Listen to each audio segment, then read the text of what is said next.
suis Stéphane Pereira, chargé de communication et médiation scientifique au Conservatoire botanique du Massif central. On vous a proposé avec les jardins fruités cette année une petite conférence sur le thème finalement de comment on pourrait imaginer, comment on peut construire un jardin pour répondre finalement à toutes ces attentes. Et bien sûr, je ne vais pas développer puisque ça va être l'objet de l'invité.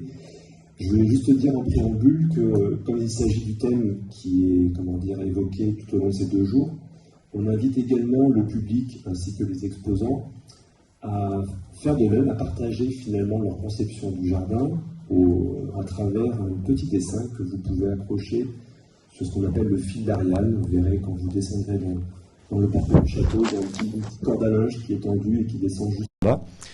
Et si vous avez le temps, 5 petites minutes, vous pouvez vous procurer une feuille de papier et puis un marqueur sur le stand du Conservatoire botanique et du stand du jardin fruité pour dessiner le jardin de vos rêves ou le décrire ou écrire un petit poème ou quelques mots, voilà, pour expliciter ce pourquoi, quel serait finalement le jardin de vos rêves.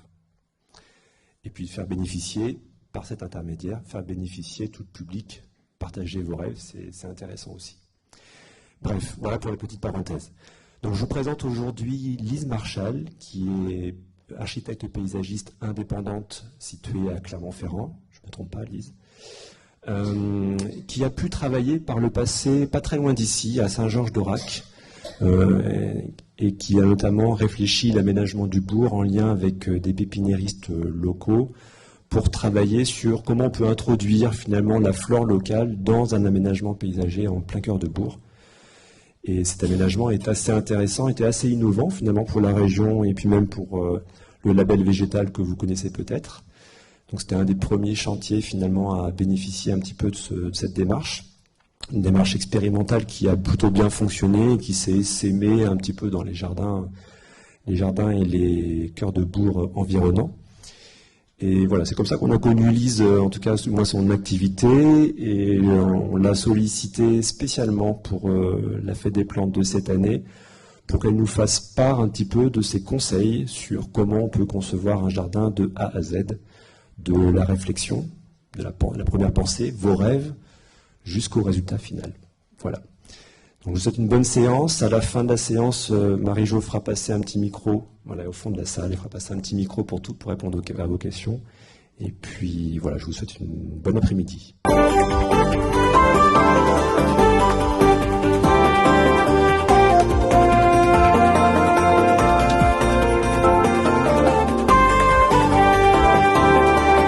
Bonjour à tous, merci d'être venus et du coup d'avoir abandonné les plantes pendant une petite heure pour m'accompagner dans la conception d'un jardin.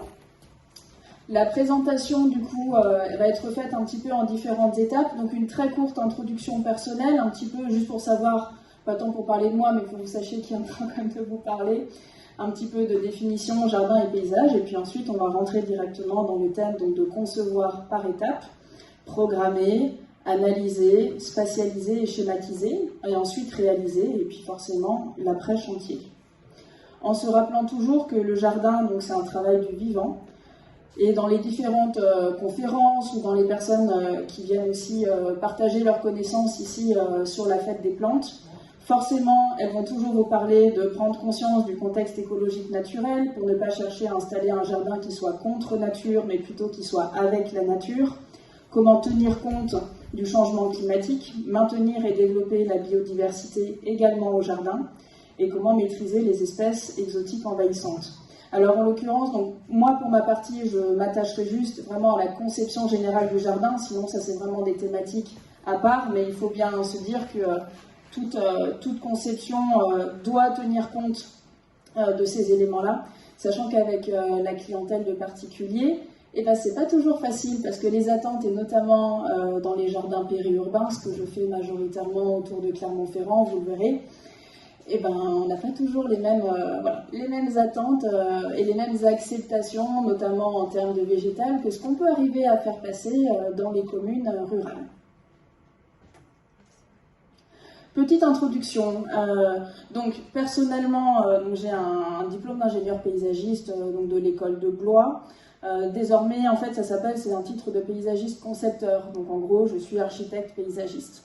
Ils ont mis ce titre de paysagiste concepteur, en fait, pour pouvoir clarifier les choses, puisque le titre de paysagiste n'étant pas protégé.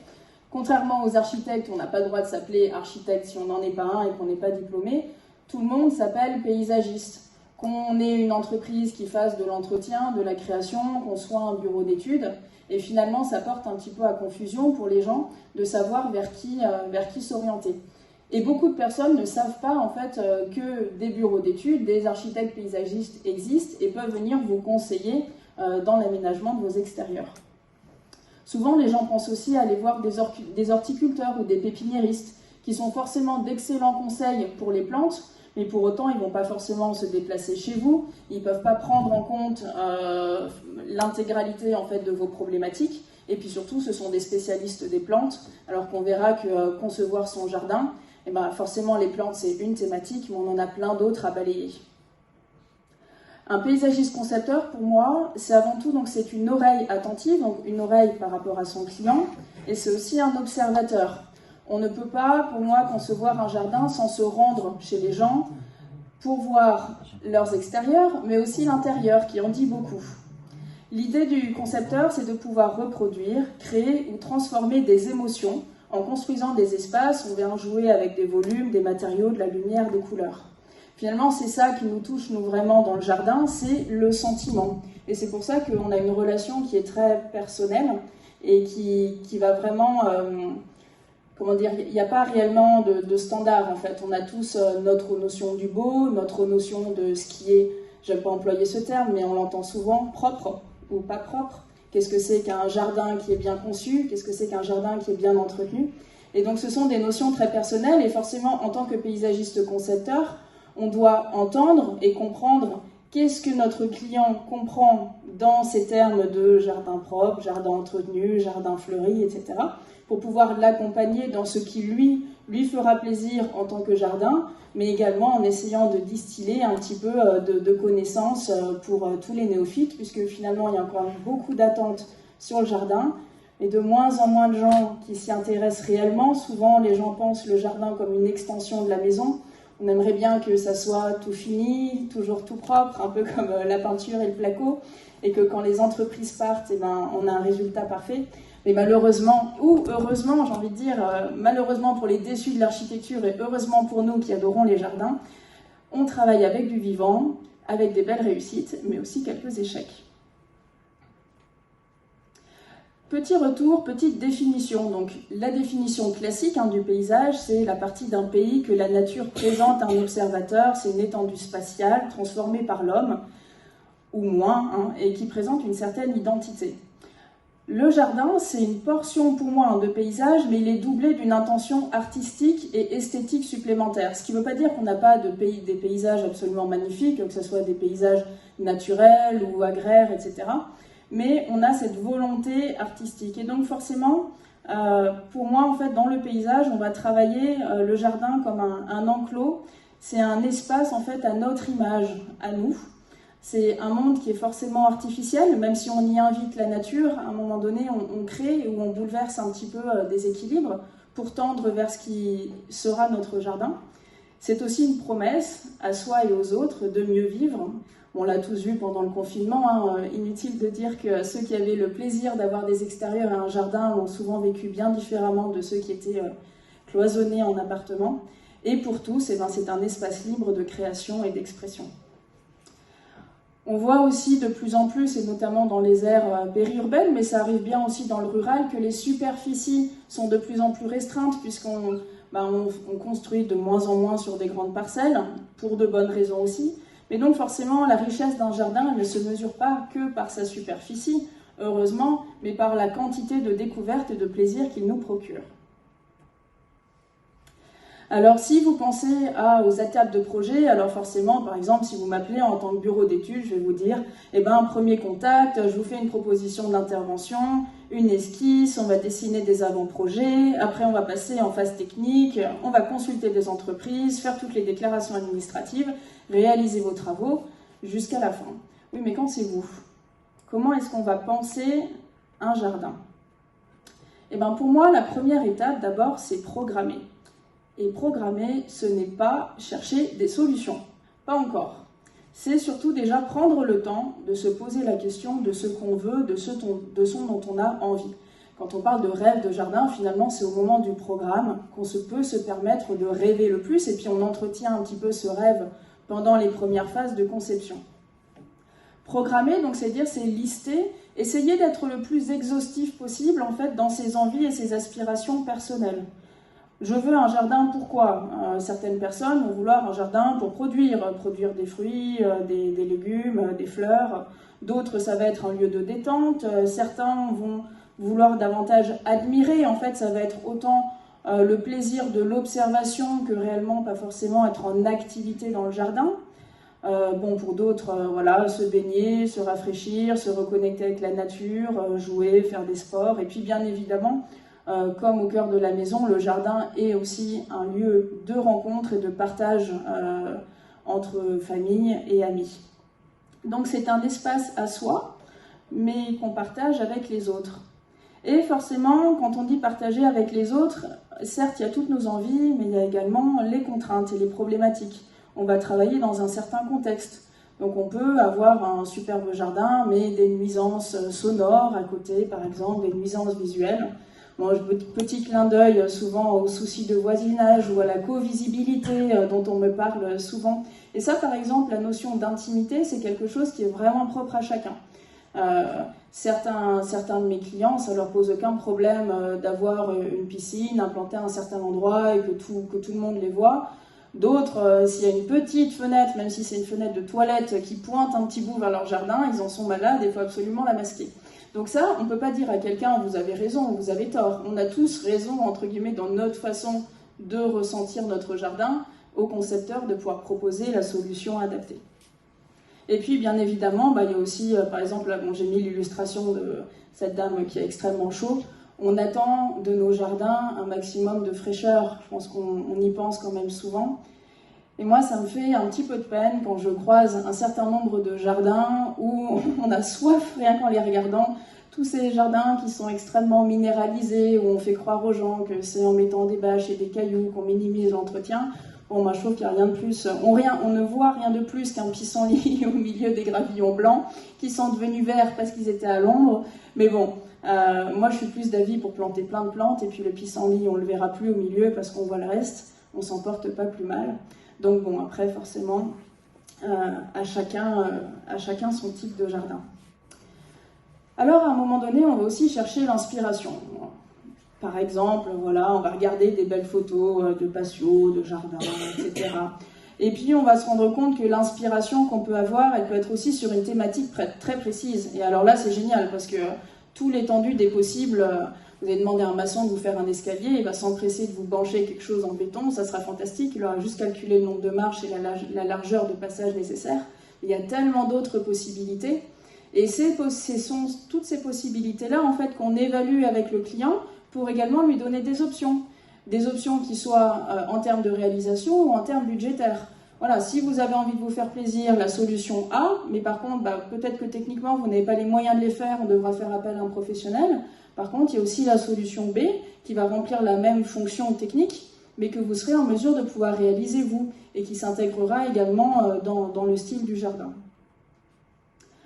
Forcément, qui dit conception, dit également matériaux.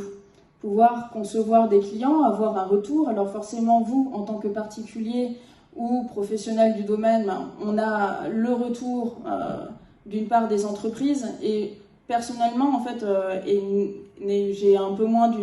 j'ai une petite dizaine d'années d'expérience, qui n'est pas énorme.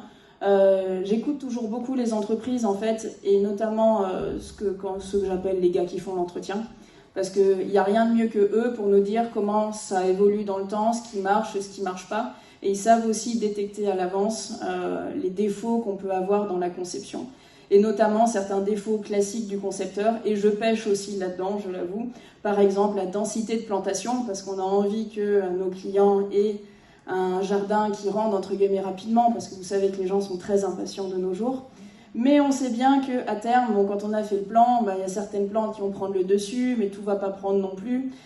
Et donc c'est vrai que parfois il y a des jardins qui sont vraiment très beaux, et dès le départ, on peut avoir certaines personnes qui vont être en charge de l'entretien, qui vont dire « Ouh là là », ils sont déjà en train de s'arracher les cheveux et de se dire « ça va être compliqué à gérer ». Donc finalement, c'est vrai que concevoir un jardin aussi, c'est le concevoir dans le temps, mais la notion de temps n'est pas la même pour tout le monde, pour chaque client. C'est-à-dire que j'ai parfois certains clients, en fait, ils vont être dans une ville pour quelques années, et puis ils savent qu'ensuite ils vont déménager, et ils veulent un jardin pour pouvoir profiter dans les 3 prochaines années. Et finalement, ce qui va se passer dans 10 ans, dans 15 ans, dans 30 ans, ça les importe un peu, parce que bon, après moi, le déluge, ou puis qu'est-ce qu'on sait de la prochaine personne qui achètera la maison. C'est pas forcément une mauvaise approche. Après, il faut se dire, quelle est finalement les chances de survie de la conception et du jardin dans le temps, au fur et à mesure des futurs propriétaires. Il y a un chiffre, juste entre parenthèses, que j'ai appris il n'y a pas très longtemps et qui m'a beaucoup étonnée. C'est le nombre d'années moyen que les arbres restent en espace public à partir d'une conception. Et c'est une quinzaine d'années. Alors c'est quand même fou de se dire qu'on conçoit des espaces extérieurs, on dit que c'est des arbres pour le futur, et puis en fait quand on regarde en réalité, en moyenne, au bout de 15 ans, ils sont souvent arrachés. Donc c'est dommage. Alors bon, quand c'est des petites vivaces, des choses comme ça, on peut se dire, sur un arbre c'est quand même un peu plus embêtant. Donc les matériaux, effectivement, donc durabilité, le choix, savoir comment est-ce qu'ils vont eux aussi se comporter dans le temps et se patiner. Il y a des matériaux qui changent pas trop, il y en a qui changent beaucoup plus. Et là c'est pareil, Alors tout le monde, souvent les gens adorent le bois, mais tout le monde aime le bois quand il est très récent. 6 mois après, oh non, ça commence à griser, j'aime pas du tout ça, etc. Il faut savoir l'entendre et justement dire, si vous n'aimez pas, si vous voulez pas que ça grise, il va falloir faire ceci, cela. Est-ce que réellement vous en avez envie? Est-ce que vous en avez le temps? Est-ce que c'est des contraintes que vous avez envie de vous imposer? Si la réponse est non, il faut choisir un autre matériau, parce que c'est trop dommage de faire quelque chose, au tenté, dans les 3 premiers ou les 6 premiers mois, le client va être satisfait, et puis après, il ne le sera plus. Et quand même, on est en règle générale sur des budgets qui sont importants, et c'est pour le coup en absence de conseil de ma part que de ne pas dire aux gens, vous allez être satisfait pendant 6 mois, mais après 5 ans, pendant 5 ans, vous ne le serez pas. C'est quand même dommage. La même chose sur les végétaux. Il y a quantité de photos absolument magnifiques sur Internet, ou d'endroits magnifiques qu'on peut aller voir, et donc forcément j'ai plein de clients qui viennent avec des superbes photos en me disant « Ah, ça c'est magnifique, ça c'est magnifique ». Je leur dis « Oui, alors souvent c'est oui, mais c'était cet été quand vous étiez en vacances et que vous étiez un peu loin, vous n'étiez pas dans le Massif central, donc ça va être compliqué de mettre en place ces plantes que vous aimez bien ». Alors on essaye de trouver des équivalents ou de faire ressortir un petit peu le look ou des choses comme ça, mais parfois il faut juste, je leur dis clairement, je dis certains végétaux, il faut savoir les laisser aux vacances et avoir ceux qui vont bien fonctionner chez nous, parce que aller contre nature ou s'imposer, les gens qui sont souvent dans les lotissements ou autres, ils ont déjà plein de bazar dans le garage, on sait qu'ils vont pas hiverner les plants, ceux qui vont pas tenir, ceux qui tiendront pas le froid, alors après, est-ce que ça vaut vraiment la peine d'en acheter pour savoir qu'elles vont mourir tous les ans et on en rachète derrière? Je trouve ça un petit peu dommage, mais voilà. Et les éclairages. C'est vrai qu'on parle souvent du jardin de jour, mais il y a le jardin de nuit et qui prend une dimension complètement différente.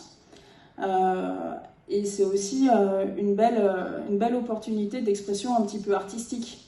Sur les luminaires, ça fait partie en déco avec le mobilier de plein de choses vraiment super sympas. Alors souvent, c'est la touche, c'est les quelques milliers d'euros de trop à la fin. Alors on verra que même si c'est ceux qui sont de trop, il ne faut pas les laisser de côté. Il faut quand même prévoir en amont dans les travaux, là où on aura nos futurs points, et on tire nos fourreaux et on laisse des attentes, parce que c'est quand même dommage de venir refaire des tranchées dans le gazon et dans les massifs, une fois qu'on a retrouvé quelques milliers d'euros pour avoir des spots. Et parfois, quand j'entends des clients qui me disent « Mais c'est pas grave, on mettra des petits spots solaires chinois, si j'en achète 30, ça fera bien la même chose ». Non, malheureusement, non, ça ne fait pas la même chose. Alors, essayons de faire les choses dans l'ordre, et c'est l'objet, du coup, de cette présentation. Et entre rêve et réalisme. Alors là, vous vous dites peut-être pourquoi est-ce qu'elle a mis une photo d'une nana, on parle de jardin. Parce que quand on s'inspire des choses, parfois il y a des choses qui nous plaisent beaucoup, et on ne sait pas toujours pourquoi. Alors moi, par exemple, quand je regardais, j'ai vu cette photo ce matin de cette personne, je me suis dit, ouais, elle est super, super coupe de cheveux, etc. J'adore. Est-ce que pour autant ça m'irait à moi? C'est pas sûr. Et en fait, est-ce que c'est vraiment la coupe de cheveux que j'aime? Non, en fait, j'aime bien la photo, j'aime bien le look, etc. Et en fait, cet effet-là, il nous arrive aussi quand on regarde des photos de jardin. Par exemple, on regarde celui de droite, c'est une photo récente là, que j'ai vue sur Pinterest. Je l'ai vue tout de suite, je me suis dit, waouh, c'est génial, c'est super. Il ne faut pas s'arrêter là, parce qu'on ne peut pas juste venir voir un paysagiste et lui dire « Ah, ça j'adore, c'est ça que je veux, il faut ça chez moi ». Il faut essayer de creuser, comprendre qu'est-ce qui vous plaît. Alors dans la photo, finalement, qu'est-ce qui plaît? Est-ce que c'est une notion de matériau? Est-ce que c'est le côté, par exemple, assez incisif de la perspective? Est-ce que c'est finalement, vous voyez, entre la couleur des graviers, la couleur du ciel, on a l'impression qu'on a la végétation qui flotte un peu au-dessus de la maison, mais on la retrouve ici au milieu dans ce jardin assez minéral, ou peut-être que c'est le gorille, je ne sais pas, finalement, s'il n'y a que le gorille qui vous plaît, on peut oublier tout le reste. Mais arrivons en fait à faire l'effort de se dire quand quelque chose nous plaît, qu'est-ce qui nous plaît vraiment? Et ensuite, on a la partie analyse, c'est-à-dire avec quoi est-ce que je vais travailler. À la fois, forcément, une analyse dans sa dimension technique et aussi dans sa dimension sensible. À un moment donné, pour pouvoir planifier, il va falloir commencer par relever l'existant. Alors dans des jardins très complexes, ou alors on va faire énormément de changements, moi je demande systématiquement de faire un levé topographique avec un géomètre pour avoir tous les points de niveau, les emplacements exacts, etc.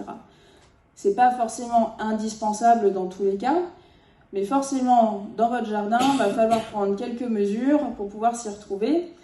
Vous avez des sites internet qui sont bien faits aussi pour ceux qui ne connaissent pas, Géoportail par exemple, où vous pouvez voir, notamment il y a des anciennes cartes, il y a des photos aériennes anciennes, on voit l'évolution des paysages et de vos parcelles aussi. Et puis ensuite, il ne faut pas oublier que la parcelle ou le jardin dans lequel vous travaillez, il est dans son contexte. Et pour moi, en fait, il y a deux types de paysages. Il y a ce qu'on appelle un paysage emprunté et le paysage possédé. Le paysage possédé, c'est celui qu'on a sur notre parcelle. Par exemple, j'ai pris cette photo pour illustrer. Donc voilà, ça c'est ma façon de parler, c'est pas la mienne, hein, mais c'est ma terrasse, d'accord. C'est mon paysage possédé, celui sur lequel je peux influer. Mais il y a bien un paysage emprunté, il y a peut-être une vue, etc. Vous, dans votre jardin, c'est peut-être l'arbre de votre voisin ou une chaîne de montagne, etc. Et donc finalement, en fait, on opère très rarement dans un vase clos. À part si on travaille dans un patio, on va forcément emprunter des espaces extérieurs à la parcelle. Et donc il faut aussi se poser la question du devenir de ces éléments-là sur lesquels vous n'allez pas pouvoir forcément directement avoir une influence. On peut peut-être pas baser l'intégralité en fait, du dessin de votre jardin sur, je caricature, mais sur un arbre qui serait chez le voisin, parce que demain, pour une raison X ou Y, il le coupe, vous, ça va tomber à l'eau. Donc du coup, voilà, c'est avoir conscience de ce qui est autour et qu'est-ce qu'on peut aussi emprunter au paysage alentour pour pouvoir construire le sien. Ensuite, forcément, il faut avoir un regard sur les écosystèmes environnants, sur notre sol, notre situation géographique, l'orientation, etc. Et puis notre parcelle aussi dans le temps, au cours de la journée. Comment est-ce que je suis dans mon jardin le matin, le midi, le soir? Comment est-ce que je m'y déplace aussi? Il y a des endroits suivant les saisons, les moments de la journée qu'on apprécie beaucoup plus que d'autres. Donc finalement, nos activités, nos usages, nos envies, elles vont être flexibles, c'est pas figé. Alors comment est-ce qu'après on va figer, si on fige trop de choses dans le dessin, est-ce que ça va pas un peu nous restreindre? On va vouloir être à tel endroit parce qu'on a une super vue, mais en été on n'y tient pas parce qu'on meurt de chaud. Mais alors où est-ce qu'on va aller en été, qui soit tout aussi sympa, etc. Donc c'est cette réflexion-là qui, à mon sens, qu'il faut avoir. Et puis ensuite, on peut compléter par des outils d'analyse complémentaires, par exemple, je vous montrerai juste quelques exemples juste après, les forces, les faiblesses du site, etc., les menaces, contraintes. Et puis il y a forcément, et pas principalement, mais c'est absolument indispensable, c'est la dimension sensible, d'interprétation, la sensibilité personnelle, ou ce que d'autres personnes ont aussi appelé le génie du lieu, donc le genius loci. Moi, j'aurais envie de dire, en fait, à chaque fois que je vais chez un client, il y a toujours quelque chose qui m'accroche. Ça peut être un point de détail, ça peut être un matériau, ou ça peut être une vue, ça peut être ou l'envie de ce que la personne a envie de faire. Je trouve que dans chaque projet, et qu'on aborde dans la vie d'une façon générale, dans le jardin ou autre chose, il faut trouver son angle d'attaque qui va faire qu'on a envie de gratter et puis d'aller au-delà. Et donc finalement, voilà, la dimension sensible, c'est vous, qu'est-ce qui vous accroche dans votre jardin, ou qu'est-ce qui vous accroche pas du tout à l'heure actuelle, et qui va faire en sorte en fait de pouvoir faire évoluer et orienter l'analyse purement technique vers cette analyse qui sera plus sensible.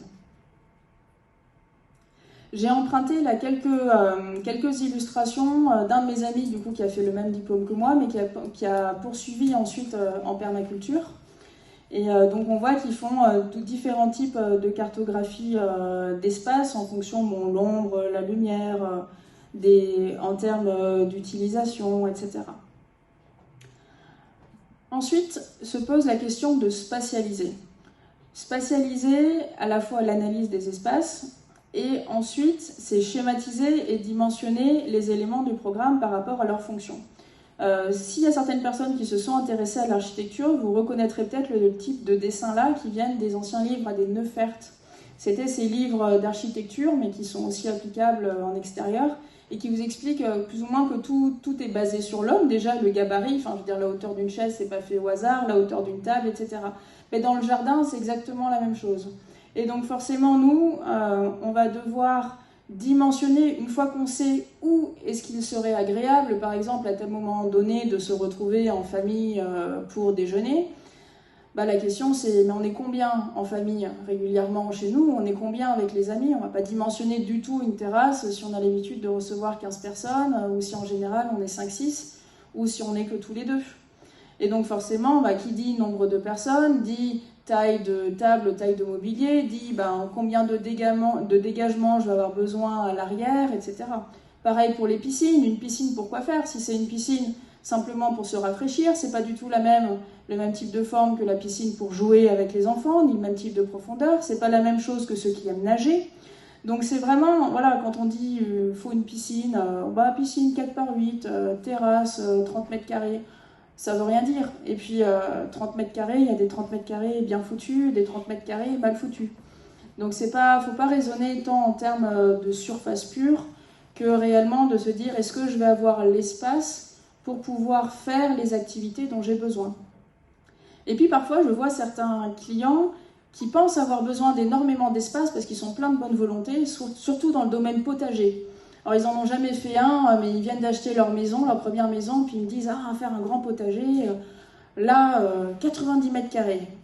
Alors je dis j'espère que vous avez du courage, parce que 90 mètres carrés de potager, vu là où vous habitez, le type de travail que vous avez, il faudrait peut-être commencer par un peu moins, et puis après on va... Voilà. Donc voilà, parfois on pêche aussi par excès de bonne volonté. Ou pareil, les massifs plantés, j'aimerais bien plein de fleurs là, et là, et là, et là. Oui, là ça commence à faire beaucoup. Faut peut-être commencer petit et petit à petit arriver, parce que finalement il n'y a rien de plus dommage que d'avoir conçu quelque chose, rendu un produit fini tout à fait correct à un client, et puis après en fait ça dépérit très rapidement parce qu'on n'a pas été capable de correctement calibrer les choses. Ensuite, du coup, esthétique, donc conjuguer esthétique et fonctionnalité. À mon sens, dans la majorité des jardins, l'esthétique ne doit pas aller à l'encontre de la fonctionnalité. Même si c'est super beau d'avoir un premier plan planté, si à chaque fois vous devez faire le tour 15 fois, 20 fois, 30 fois quand vous voulez traverser le jardin, à un moment donné, ça ne va plus le faire. Et puis de toute façon, on voit bien les hommes, ils aiment bien couper. Quand je dis les hommes, c'est avec un grand H. Ils aiment bien couper tout droit. Et on le voit bien dans les espaces publics. Il n'y a rien à faire, les parties plantées pour cacher les voitures des trottoirs, une fois sur deux, voilà, on est comme ça, on les traverse. Donc si on sait que ça ne va pas marcher, faut faire autre chose. Mais je pense que c'est dommage finalement, de se retrouver à avoir des espaces qui vont devenir des contraintes alors que le jardin doit quand même être un plaisir.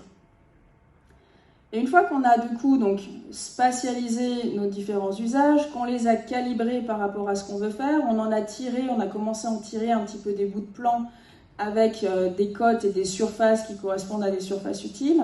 Après, il y a le plaisir pour moi du travail en 3D qui permet de confirmer et de développer des intuitions. Je ne dis pas que la 3D c'est absolument indispensable, je pense qu'on peut s'en passer quand on est très très bon. Et personnellement, je ne me considère pas assez bonne pour pouvoir m'en passer complètement. Et c'est autant un outil de travail, ou même presque plus un outil de travail que de présentation. Donc voilà quelques exemples ici donc de schémas de croquis. Donc par rapport à la côté gauche, du coup, un jardin existant. Et puis finalement, voilà des premières simulations un petit peu d'orientation d'aménagement. Donc ça, voilà, pareil, toujours issu des croquis de permaculture d'Arnaud. Et puis voilà, alors après, forcément, là c'est un exemple, c'est beaucoup moins sexy, hein, c'est de l'ordinateur, mais n'empêche que quand on a besoin de faire directement 1,50 m de large, tant de mètres carrés, etc., l'outil informatique est absolument indispensable. Mais il n'y a pas la dimension sensible quand même, là c'est le jardin version un peu dure. Et donc sur les 3D, bon alors maintenant on a de fantastiques logiciels 3D qui nous permettent de faire voyager nos clients dans leurs aménagements extérieurs. Alors, c'est absolument génial, la 3D, je suis une grande fan. Par contre, c'est le monde des bisounours, hein, quand même, il faut dire ce qui est. Hein. Tout est absolument parfait, il n'y a jamais... Alors, on peut même quand même, si, j'allais dire, il n'y a pas une feuille qui traîne, c'est faux. Sur l'ordinateur, on peut poser des petites feuilles mortes, etc., pour que ça ait l'air un peu plus naturel. Donc, c'est super. Je les utilise au quotidien, ces logiciels, et ça, ce sont des illustrations de projets que j'ai pu faire pour des clients. Il faut quand même prendre garde. Donc, on sait qu'on est en conception, on est en phase rêvons. Oui, on essayera au maximum de tendre vers ça. Est-ce que vous aurez ça à la fin? Non, certainement pas. Il ne faut pas être, entre guillemets, faut savoir prévenir, savoir expliquer. Alors parfois les clients me disent « Ah mais du coup on va être forcément déçus ». Je dis « Bah non, faut se motiver un peu quand même avec une belle 3D pour lâcher un chèque ». Mais après il faudra savoir qu'il y a quelques années derrière, les plantations, etc. pour que qu'on tende vers un résultat tel qu'il a été dessiné. Une fois que tout ça s'est calé, après il y a vraiment la déclinaison technique du projet qui est indispensable à la fois pour les entreprises en réalisation, mais sinon pour vous aussi, pour caler finement vos niveaux, etc. En coupe et en façade sur l'intégralité des projets, vous savez que suivant le type d'aménagement que vous faites, il y a des déclarations préalables, des permis de construire, permis d'aménager, etc. Donc tout ça, c'est un ensemble de documents qui n'est pas forcément aisé de produire quand on n'est pas professionnel. Après, d'autres personnes y arrivent très bien. Et donc ça, les concepteurs sont aussi là pour vous assister dans ces tâches. Et puis ensuite, voilà, on a déclinaison technique, entre guillemets, de la palette végétale. Se dire, voilà, quelles sont les plantes que j'ai envie de voir ou de mettre en œuvre dans mon jardin. D'une part, est-ce que, elles sont belles ensemble sur les photos, mais est-ce qu'elles ont les mêmes besoins?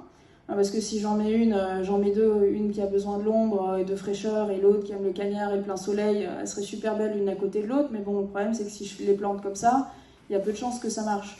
Donc c'est toujours pareil, c'est un peu gare aux photos, et puis arriver à faire le bon choix. Mais typiquement, par exemple là-dessus, si vous avez besoin d'être accompagné, c'est sûr que les horticulteurs, les pépiniéristes sont tout à fait à même de vous dire, voilà, celles-ci font partie de la même famille, elles habitent dans le même type d'habitat, vous n'aurez pas de souci si vous les mettez ensemble. Et puis ensuite, donc forcément, je constitue des plans de plantation.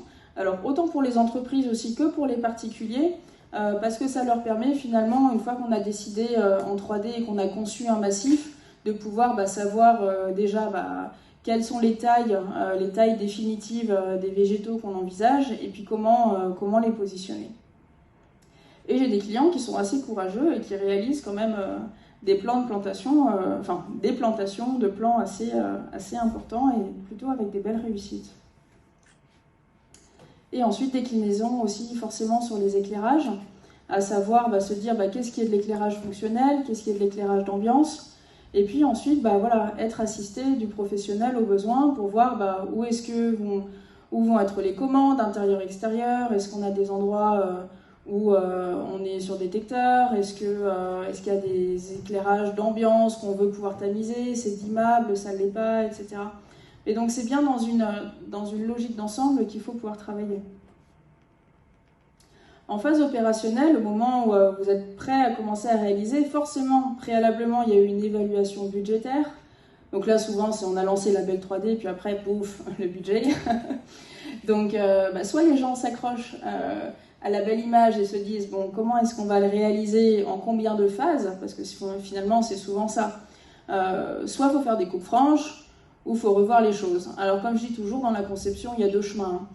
Soit on prend le chemin du rêve, des possibles, on sait bien qu'on ne va pas faire Versailles, hein, mais on essaye quand même de voir au mieux vers quoi on tendrait avec tous les desiderata du client, ou si on a une contrainte budgétaire forte ou impérative dès le départ, il faut se la donner. Et puis dès le départ, dès les premières esquisses, on va évaluer plus finement par exemple les surfaces, les choses comme ça, pour ne pas avoir de mauvaises surprises derrière. Forcément, vous allez voir aussi dans la réalisation les histoires de contraintes temporelles, tant de saisonnalité que d'organisation de chantier. Il va falloir anticiper et puis voir aussi d'un point de vue du financement. Donc en aménagement extérieur, vous voyez là comme c'est mis, il y a tout plein de corps de métiers différents parce que le paysage c'est large. Et donc soit vous pouvez aussi très bien trouver des entreprises généralistes qui sont capables de vous accompagner dans la majorité de ces corps de métier, ou sinon vous allez fonctionner avec chaque professionnel de son domaine. Inutile de dire que c'est beaucoup plus compliqué de coordonner 10 entreprises différentes sur un chantier qu'une ou 2. Bon, après, c'est chacun au gré de ses envies et de ses connaissances. Forcément, tous les travaux de terrassement, de maçonnerie, de réseau, ça c'est le préalable à tout, pour qui, entre guillemets, part de zéro. Après, une fois qu'on a sorti du coup les éléments principaux, on va pouvoir être dans l'aspect plus revêtement de surface, que ce soit les terrasses, tout ce qui est les parements, etc., les enduits. Pensez bien, quand on a des éléments de serrurerie, à se dire est-ce que c'est des éléments lourds, est-ce qu'ils vont être difficiles à mettre en place. Demain, j'ai pris une pergola, quels sont les engins qui vont devoir être utiles pour pouvoir me l'amener à tel endroit. C'est quand même un peu dommage de passer sur les pavés que je viens de mettre en œuvre et de risquer de les abîmer, etc. Donc, suivant la spécificité en fait de chaque projet, c'est de bien pouvoir discuter avec chaque entreprise ou la coordination des corps de métier pour que le travail de l'un n'impacte pas négativement le travail de l'autre. Sur les éclairages, comme je l'ai dit, ça fait partie entre guillemets des touches finales de déco, mais ça fait surtout partie des réseaux et donc des premières tranches de travaux. Donc forcément, voilà, il y a des choses où parfois on va se dire, on doit penser pour plus tard, même si on ne peut pas le réaliser complètement dans l'immédiat. Et puis ensuite les plantations, forcément, vous savez bien qu'on a des saisons de plantation. Alors, en ce moment, il y a des plantes en vente, elles sont magnifiques, elles sont fleuries. Bon, tous ceux qui adorent les jardins savent que c'est le moment où on achète, mais il ne faudrait pas acheter, parce que ce n'est pas le bon moment de les planter. Mais bon, on a tous un petit peu quand même des coups de cœur. Et du coup, plantation, ça veut dire, parfois c'est accepter de se dire, j'ai fait mon chantier, et puis je vais devoir attendre 3 mois, 4 mois avant de pouvoir faire la partie plantation. Et certaines personnes seraient empressées justement quand on a souvent des projets de piscine. Ah, mais j'aimerais bien que tout soit fini pour cet été, etc. Oui, mais bon, quand le pisciniste il finit en juin, demander au paysagiste de finir ses plantations en juillet, c'est une très mauvaise idée. Donc, vaut mieux quand même accepter d'attendre septembre, octobre, novembre, décembre, bref, le bon moment pour pouvoir finaliser les travaux. Et donc ça fait partie de l'éducation un petit peu des clients. Et ensuite, il y a après le chantier. La fin du chantier, c'est le début de la nouvelle vie de votre jardin. Et donc, c'est suivre son développement au premier stade. Et puis, plus tard, ensuite, l'entretien à moyen et long terme. Et puis, forcément, de nouvelles envies qui arrivent. Et puis, on se rend compte que, peut-être que le jardin, va falloir retrouver plus de flexibilité, plus d'adaptabilité. Et puis, faire le point sur les échecs et les réussites. Alors souvent, notamment, effectivement, au point de vue des plantes, alors autant il y a des corps de métier où on vous souhaite pas du tout l'échec, par exemple la maçonnerie, c'est quand même assez embêtant.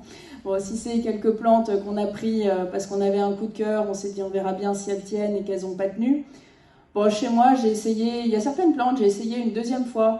Puis bon, quand elles sont mortes la deuxième fois, à un moment donné, il faut accepter que, voilà. Et parfois, c'est très beau chez le voisin, pourtant on comprend pas, parce que chez nous, ça marche pas. Et on pense avoir le même sol, le même, mais bon, voilà. Donc c'est aussi, finalement, le jardin, parfois, c'est aussi savoir renoncer à certaines choses, et puis pouvoir, du coup, s'adapter et pas trop s'entêter non plus. Et donc ça, c'est pareil, un schéma du coup sorti du travail de fin d'études d'Arnaud qui nous montre en fait que d'un état initial, on est venu faire une analyse, on a fait un premier dessin, qu'on va venir, on fait notre chantier, du coup on le teste, etc., on l'implémente, ensuite on vient l'entretenir, et puis après on voit que finalement il y a de nouveau une phase d'analyse qui va arriver, parce que finalement le jardin, voilà, c'est saisonnier, c'est continu, ça recommence à chaque fois. Donc on va réanalyser, puis peut-être qu'on va redessiner certaines parties du jardin, puis recommencer. Donc c'est pas tellement... c'est une spirale en fait, c'est un peu sans fin, un jardin. Et puis donc ensuite, là je vais pas prendre la parole beaucoup plus longtemps, juste laisser la place aux questions. Mais je passerai juste un petit peu ici, voilà, quelques photographies de... ça c'est des exemples, c'est chez moi là, les premières photos, et ensuite des exemples de réalisation, voilà, des avant-après chez des clients, où on est principalement sur des jardins. Là on est banlieue autour de Clermont, avec des modifications qui peuvent être très importantes en termes esthétiques ou autres. Et après voilà, souvent on est sur des attentes qui sont quand même c'est très le jardin propre, très le jardin contemporain. Voilà, il faut s'adapter. C'est pas du jardin de campagne partout, mais parfois on répond uniquement à des problématiques purement fonctionnelles qui étaient restées. Par exemple, là, cette maison-là, c'était resté en l'état pendant 15 ans. C'est au bout de 15 ans que les clients se sont dit il faudrait quand même qu'on aménage l'entrée parce qu'on a une porte d'entrée qu'on n'a jamais utilisée. Voilà, parfois on peut changer complètement, mettre en valeur, voilà, ça c'est plein centre Clermont, hein, par exemple, changer des entrées, puis après avoir le plaisir de pouvoir développer voilà, des petites ambiances, des petites touches déco. Les envies de piscine, alors bon là maintenant ça s'est un peu calmé quand même, hein, avec les soucis qu'on a sur l'eau, et puis les gens commencent quand même à entendre beaucoup que c'est plus trop la bonne idée, mais concrètement, moi dans mon activité, 9 clients sur 10... c'est pas tellement un jardin qu'ils veulent, c'est une piscine et le jardin qui va autour. Et alors parfois, on veut une piscine tellement grande que du jardin, il n'y en a plus beaucoup. Mais bon, on arrive quand même à faire des trucs sympas, mais après on s'éloigne, on n'est pas dans le jardin de campagne forcément. Voilà, après c'est du moderne, des différents types d'entrées. Alors ça, si, c'est un exemple que j'aime bien prendre, parce que par exemple, voilà, moi j'aime bien le vert, pour autant je suis pas du tout pro gazon synthétique, mais il y a certains types d'espaces où je trouve que ça peut apporter un petit plus. Alors je dis non pour en tartiner 300 mètres carrés dans un jardin, même si je m'entends très bien avec ses fournisseurs. Mais oui, pour les petites touches où on sait que voilà, ça va marcher, et puis apparemment en plus le chat apprécie. Puis voilà, puis après parfois il y a des clients comme celui-ci où il m'avait demandé juste de l'aide sur de la conception, et puis après il s'est débrouillé tout seul donc, pour suivre son chantier. Et puis une partie des travaux, puis franchement, je veux dire, il a quand même plutôt tenu le bon bout. Puis voilà, pareil, de la déclinaison d'ambiance. Ce qui fait toujours plaisir, en fait, après, c'est la deuxième phase, quand on retourne chez ses clients. Par exemple, là, j'étais retournée 4 ans après, de voir comment est-ce qu'ils se sont appropriés les extérieurs, et puis de pouvoir se dire, savoir qu'est-ce qui a marché et qu'est-ce qui n'a pas marché. Parce que forcément, on a besoin de savoir ça pour pouvoir concevoir mieux les fois d'après. Voilà, après ça c'est une petite cour familiale où les gens avaient fait en fait le premier aménagement tout seul quand ils avaient acheté la maison, puis au bout de quelques années ils se disent bon allez, on aimerait bien changer un peu, et donc voilà, après en fait c'est le plaisir de plein de petits détails ludiques. Là les enfants en fait ils montent en dessous, au-dessus du toit de l'abri, ça leur fait leur petite tour château fort. Voilà, il y a plein de petites choses, les voilages, c'est des petits détails. Et puis c'est vrai que quand on voit que les gens, parce que là pour le coup c'est pas moi qui ai acheté le mobilier, les coussins, etc., mais on voit que les gens ont vraiment plaisir à investir les extérieurs, donc c'est toujours sympa. Et puis après voilà, d'autres exemples sur Clermont où c'était parfois faire une extension sur une terrasse. Alors on est toujours dans le domaine du paysage, mais bon, on est quand même voilà, le travail du bois, c'est quelque chose d'assez particulier. On venait intégrer un spa, puis en fait c'est pour avoir toute la vue sur Clermont, donc ça leur a permis réellement de rendre ce jardin beaucoup plus fonctionnel. Et donc c'est vrai que c'est toujours le retour positif, forcément, ou négatif des clients qui nous permet après de pouvoir avancer en conception. Voilà, je ne sais pas si vous avez des questions.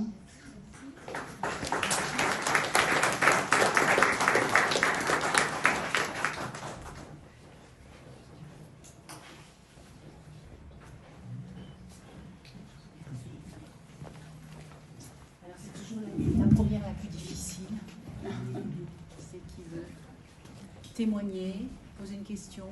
Oui, et votre avis aussi, hein, pas forcément, c'est pas forcément des questions dans le sens de l'enseignement. Je suis aussi très curieuse de savoir qu'est-ce que ça vous inspire, qu'est-ce que vous avez pensé, est-ce que vous êtes d'accord, pas d'accord, voilà. J'aime la critique, n'hésitez pas.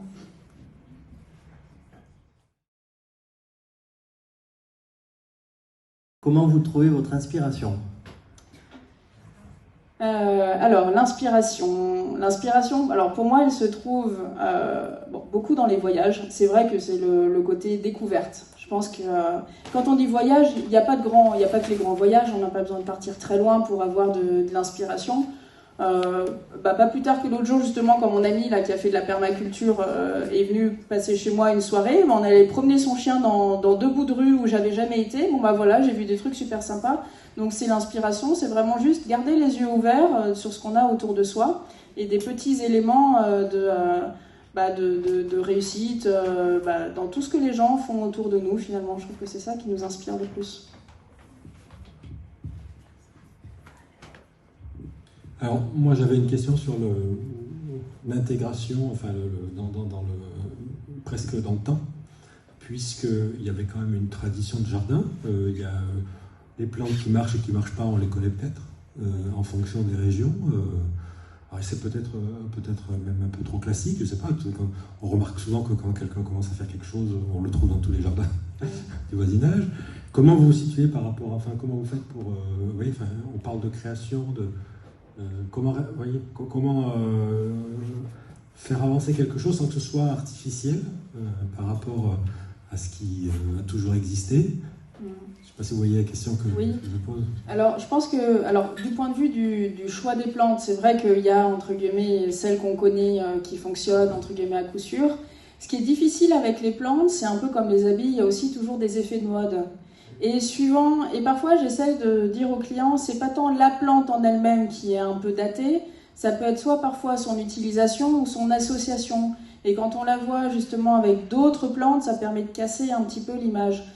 Et c'est vrai que souvent j'ai la remarque des gens qui me disent « Ah oui, celle-là je la connais, je la vois partout, elle est dans toutes les communes. » Du coup j'en veux pas. Oui, mais si elle est dans toutes les communes, c'est sûrement qu'elle marche bien, parce qu'ils n'ont pas beaucoup de moyens d'entretenir, etc.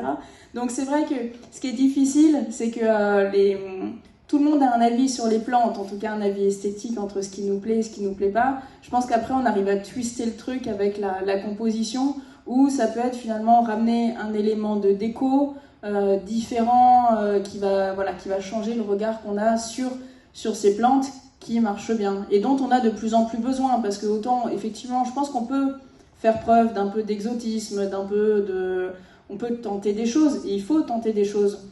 Et ce que je dis toujours aux clients, c'est on le tente, mais pas sur 300 mètres carrés, parce que sinon, alors moi je vais me faire décapiter si tout est mort après, et puis vous serez déçus. Donc c'est vrai que la difficulté aussi, c'est toujours les gens ont envie d'ailleurs. Voilà, le jardin, c'est s'évader ailleurs. J'ai pas envie d'être dans le Puy-de-Dôme, j'ai pas envie, je veux être en vacances, mais c'est difficile en fait finalement d'être. On n'est pas en Méditerranée quand on est dans le Puy-de-Dôme. Donc est-ce qu'il ne faut pas accepter le fait qu'on n'y est pas et se dire quel est l'environnement qu'on peut construire avec les plantes.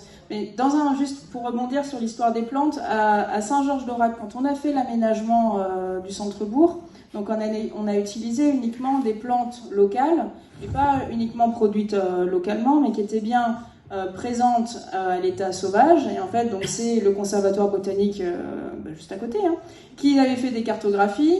Les pépiniéristes étaient venus prendre dans ces espaces naturels les plantes, elles les ont multipliées et ensuite on les a fait planter avec le lycée agricole d'Issangeau.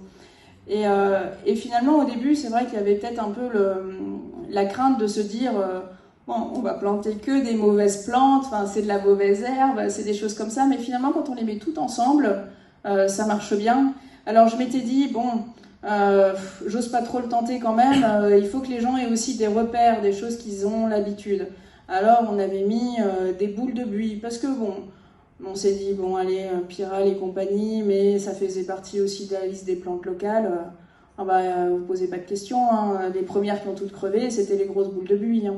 Donc finalement, on s'en se serait bien passé. Et puis en plus, ça a été une dépense importante en termes de végétaux par rapport à la réussite qui a été complètement nulle sur ces plantes-là juste derrière. Donc finalement, parfois, il faut peut-être juste oser y aller complètement et se dire, voilà, avec le changement de regard que les gens finissent par porter, on peut prendre le risque des anciennes ou le risque des plantes sauvages. Justement, par rapport aux plantes sauvages, est-ce que vous savez exactement dans quel secteur, par exemple sur Clermont, d'accord. Par rapport aux plantes sauvages ou locales, vous savez exactement dans les secteurs, celles que vous pouvez proposer sur Clermont-Ferrand, en ville, par exemple puisque... Alors, après, il y a deux... la réponse courte, c'est non. Après, alors, moi, ce que j'aime toujours, par exemple, typiquement, on refait ce même type de projet d'usage végétal à Caire, du côté du Puy-en-Velay. Sur ce choix précis de plantes, et surtout quand c'est des plantes entre guillemets un peu plus particulières qu'on connaît moins bien, je demande toujours aux pépiniéristes et aux producteurs qu'est-ce qu'ils en pensent, qu'est-ce qui marche et dans quelle proportion on a envie de tenter certaines choses. Je travaille avec elles sur la constitution d'une palette végétale et ensuite on va la mettre en œuvre, entre guillemets, on va faire la composition. Mais savoir exactement qu'est-ce qui marche ou autre, bon, moi je le vois quand je me balade dans la nature, qu'est-ce qu'on a. Mais souvent, on artificialise tellement les choses dans le jardin, on ramène une autre terre, de toute façon, on repart. Bon, forcément, on n'a pas changé l'altitude, on n'a pas changé l'orientation. Enfin, déjà, quand on change la terre, ça change quand même beaucoup de choses, je vous apprends rien. Donc c'est vrai que finalement, on a l'impression que il y a un certain nombre de paramètres sur lesquels on joue facilement, mais quand on veut changer peu de paramètres, moi je demande réellement aux vrais professionnels du domaine des plantes, parce que je suis pas et maçon, et électricien, je fais pas des plans de ferraillage béton. Et même si le végétal fait partie de mon métier, et c'est une partie très importante, je ne suis pas une spécialiste des plantes locales. Donc je demande aux spécialistes des plantes locales de dire qu'est-ce qui marche.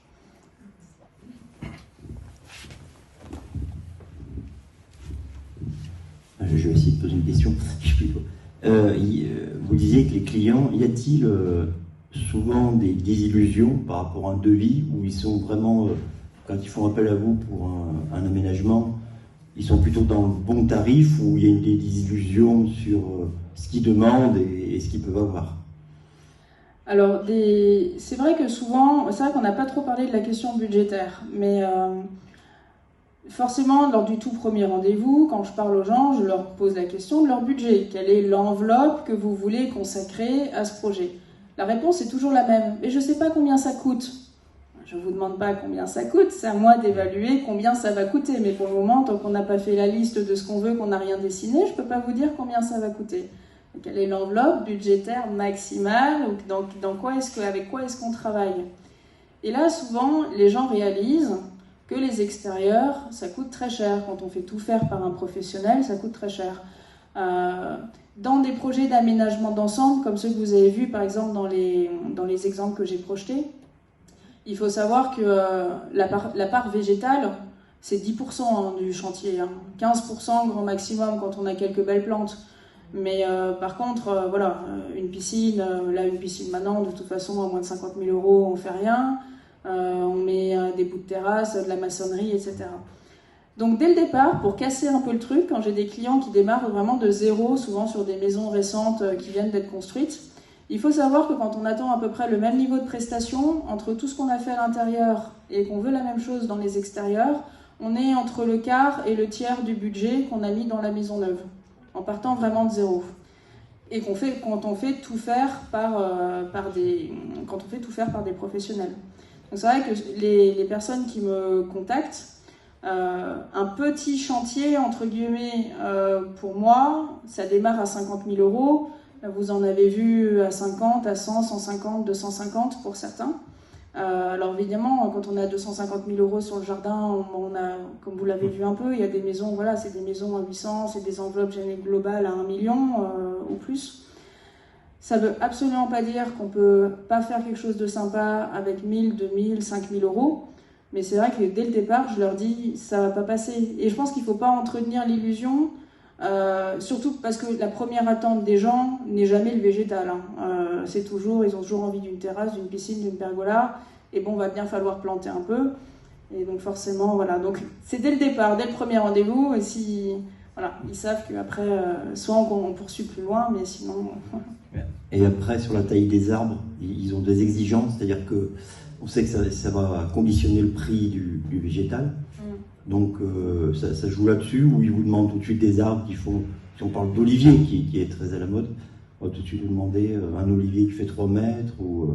Bah, souvent oui, c'est vrai qu'il y a les plantes qui vont faire partie du rendu immédiat dans le jardin, et après, entre guillemets, il y a tout le reste.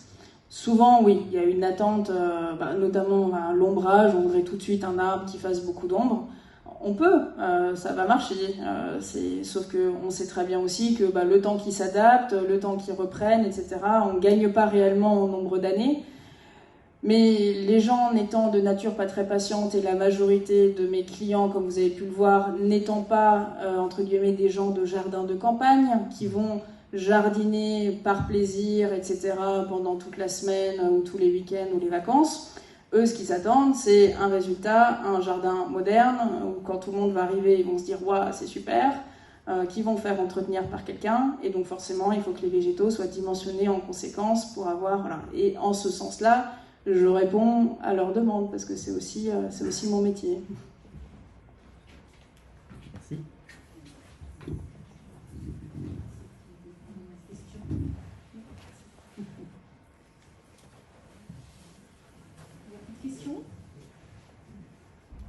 Eh ben, il ne nous reste plus qu'à vous remercier pour cette très intéressante conférence. Merci. Eh ben, merci à vous. À bientôt.